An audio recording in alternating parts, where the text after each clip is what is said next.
नमस्कार साथियों, मैं पीयूष पारासर, शेटलर अमर ज्योति चैरिटेबल संस्थान Dholpur, director Shri Radha Madhav speech and child health centre Dholpur. आज हम यहाँ विश्व दिव्यांगता दिवस मना रहे हैं। जैसा कि विदित है कि विश्व दिव्यांगता दिवस दिव्यांगता के क्षेत्र में जागरूकता कार्यक्रम के उद्देश्य से मनाया जाता है और आज का दिन दिव्यांगता के क्षेत्र में एक ऐतिहासिक दिन है, जहाँ पर हम लोगों को ये अपने कर्तव्यों का पालन करना होता है कि दिव्यांगता को समाज से पूर्ण रूप में खत्म किया जाए। उस उद्देश्य को लेकर हम समाज में कार्य कर रहे हैं। जैसा कि आप जानते हो कि हमारा सेटअप सेंटर है चाइल्ड डेवलपमेंट सेंटर, ये भी इस उद्देश्य को लेकर कार्य कर रहा है और उसके साथ साथ हमने एक सोसाइटी का गठन किया है। उसका भी यही उद्देश्य है कि समाज में दिव्यांगता को जड़ से कैसे मिटाया जाए।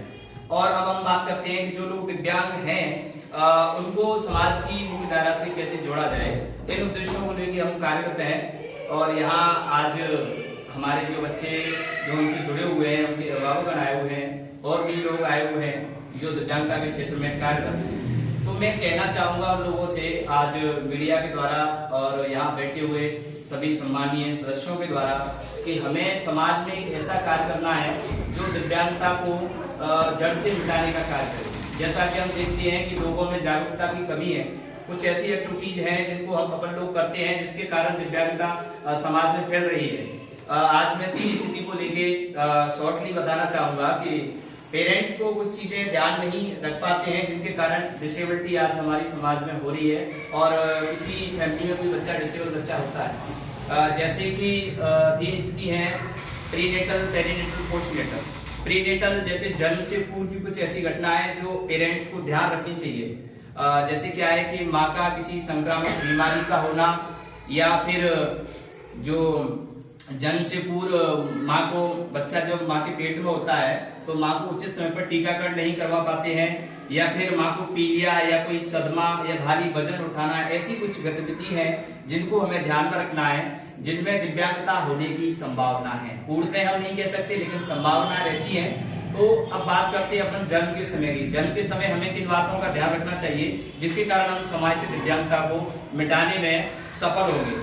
जैसे देखा जाता है कि प्रसव का प्रदूषित स्थान या किसी अप्रशिक्षित व्यक्ति के द्वारा प्रसव क्रियाएं संपन्न कराना, प्रसव पीड़ा का अत्यधिक लंबे समय तक होना और उस समय क्या है कि बच्चे का न रोना, बच्चे का रंग नीला पड़ना, बच्चे को तुरंत पीलिया होना, ऐसी कुछ एक्टिविटीज हैं जिनके कारण दिव्यांगता समाज में जन्म ले रही है। तो उसको लेके हम यहाँ जागरूकता कार्यक्रम चला रहे हैं। उसके बाद बात करते हैं अपन पोस्टनेटल, जन्म के बाद हमें किन बातों का ध्यान रखना चाहिए जैसे कि दिव्यांगता को समाज में फैलने से रोका जाए। जन्म के बाद हमें ध्यान रखना चाहिए कि बच्चे को समय पर उचित टीकाकरण करवाना चाहिए, बच्चे को संतुलित पोषण देना चाहिए, बच्चे को कहीं चोट नहीं लगनी चाहिए और इन चीजों को लेकर के अपन जन्म के बाद भी ध्यान रख सकते हैं जिससे दिव्यांगता को फैलने से समाज में रोका जा सकता है। आज हमारे यहाँ सभी लोग आए हुए हैं। मैं एक वक्तव्य अपने वो कहना चाहूंगा कि 4 पंक्तियां मैंने खुद लिखी थी जो एक शब्द को इंडिकेट करती हैं और उस शब्द के लिए लिखी थी कि जब पदक छीनने पर होता है प्रथम विजेता को, बहुमत ना मिलने पर होता है एक नेता को, सूखा पड़ने पर होता है एक किसान को, सम्मान ना मिलने पर वैसा ही तो होता है दिव्यांग। तो कहने का आशय ये है कि हमें डिसेबल्ड चाइल्ड, डिसेबल्ड पर्सन समाज में उनको रेस्पेक्ट देना है और उनको आगे बढ़ने का अवसर देना है। वो बच्चे बहुत कुछ कर सकते हैं। हमारे साथ कई सारे प्यारे बच्चे जुड़े हुए हैं जिनके अंदर एक अंतर्निहित ईश्वर ने विभिन्न प्रतिभाएं दी हैं। अगर ईश्वर हमसे कुछ एक चीज लेता है तो उसके साथ हमें 2-3 चीज प्लस करके देता है।